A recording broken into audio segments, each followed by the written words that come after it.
Welcome back to our series on exploratory data analysis in geochemistry. In part 1, we covered the basics of univariate analysis, focusing on measures of central tendency. But mean, median, and mode only tell part of the story. Let's look at two sets of gold sample assays. Sample set 1 has values of 20, 35, 50, 65, and 80 parts per billion. Sample set 2 has values of 48, 49, 50, 51, and 52. Both sets have a mean of 50, but their geological implications are completely different. The first set is highly variable, suggesting erratic gold distribution, while the second is incredibly consistent. To understand this difference, we need measures of dispersion. The simplest is the range, the difference between the maximum and minimum values, but it's easily skewed by outliers. A more robust measure is variance,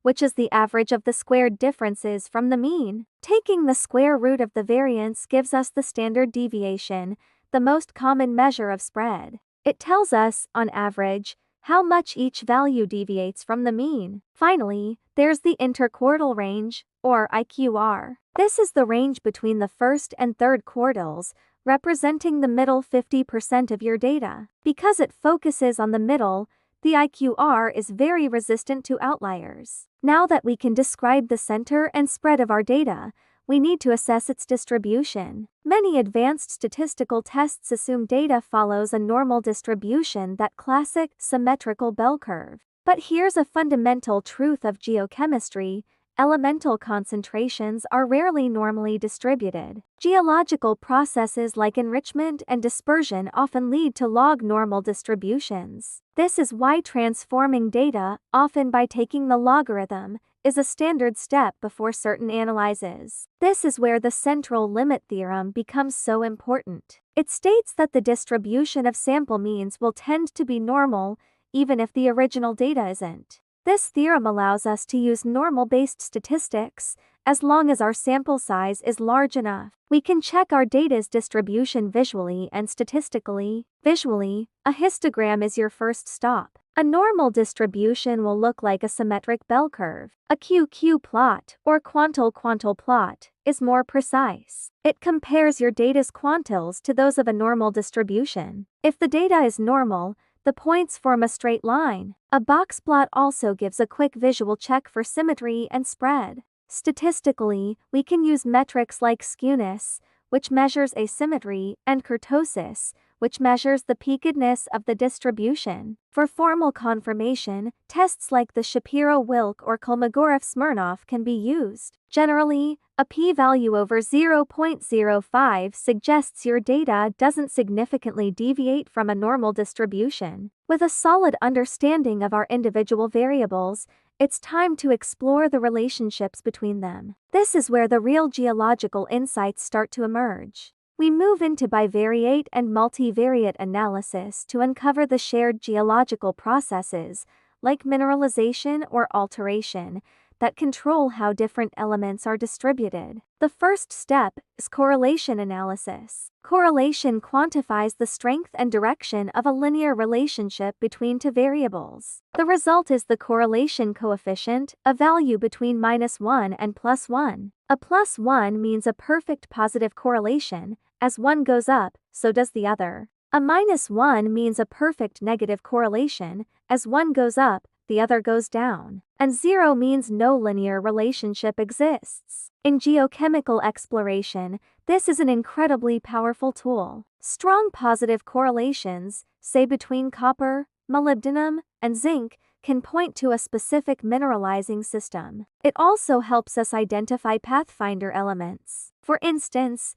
arsenic and antimony are often strongly correlated with gold. Since they are easier and cheaper to measure, they can act as indicators, helping us zero in on a potential deposit. Correlation matrices, which show the relationships between all pairs of variables, are also the foundation for more advanced techniques. One of these advanced techniques is factor analysis. It's a method used to simplify large, complex datasets by grouping highly correlated variables into a smaller number of unobserved factors. In geochemistry, These statistical factors often represent real-world geological processes. Before you run it, you should perform a KMO test. The Kaiser-Meyer-Olkin measure tells you if your data is suitable for factor analysis. A value close to 1 is what you're looking for. In practice, imagine a dataset with dozens of elements. Factor analysis might find that nickel, chromium, and magnesium are all highly intercorrelated and group them into a single factor.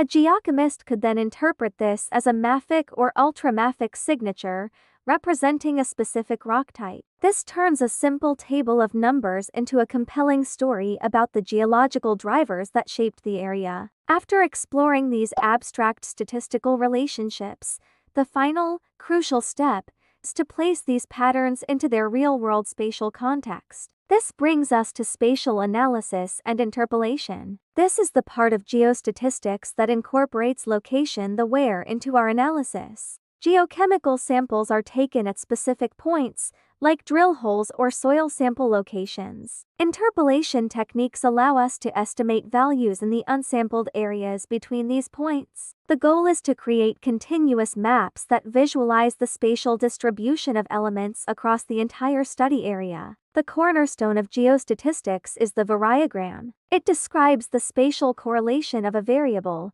based on a simple principle: things closer together are more alike than things farther apart. The variogram plots the average squared difference between sample values against the distance separating them. A typical variogram has 3 key components. The nugget is the variance at zero distance, representing measurement error or variability at a scale smaller than your sampling. The sill is the plateau the variogram reaches, representing the total variance of the data. And the range is the distance at which the variogram reaches the sill. Beyond this range, samples are considered spatially independent. Building a reliable variogram is an art. It requires an iterative approach, but some expert rules of thumb can get you started. You need to define the lag distance, which is the size of the distance interval you use to group pairs of points. You also need to define the tolerance, which is how much deviation from the exact lag distance you'll allow. As a starting point,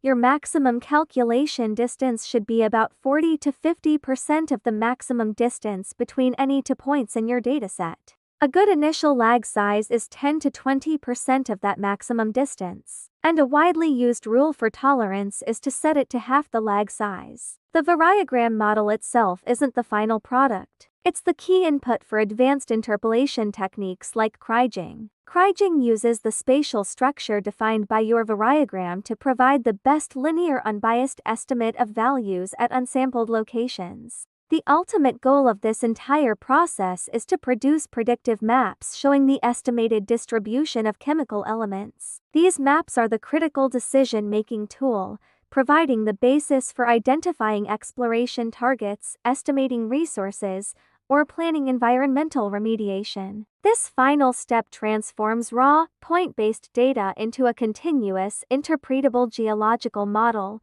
completing our exploratory data analysis workflow. Thanks for watching this guide to geochemical data analysis. If you found this helpful, please like, subscribe, and hit the notification bell for more content. See you in the next video.